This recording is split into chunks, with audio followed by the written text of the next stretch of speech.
Always remember na lahat ng bagay na pag-aaralan. Kung yung ibang tao hindi naniniwala sa'yo, please hold on to yourself na dapat ikaw mismo naniniwala ka sa sarili mo. Kasi yan ang pinakapuhunan mo eh. Sometimes kailangan mo talagang pakitang gilas eh, para pagkatiwalaan ka na iba. Kung hindi sila naniniwala sa'yo, ibig sabihin ganun yung tingin nila sa'yo dahil ganun yung personality mo. Kung hindi na nga sila naniniwala sa'yo, tas hindi ka pa maniniwala sa sarili mo, ay Diyos ko, day, saan ka pupulutin? Dapat nga, it will give you more courage for you to fix yourself and to pursue on how will you create yourself for a better tomorrow.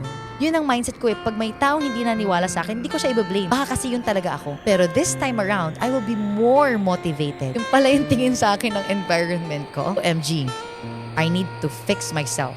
Because if you think other way around, na ito yung tingin sa akin ng environment ko, ayoko na lang, kawawa naman ako. You will really not be able to fix yourself until when kanilang titignan na ganyan ka. Parang in all due respect to myself, I will fix myself.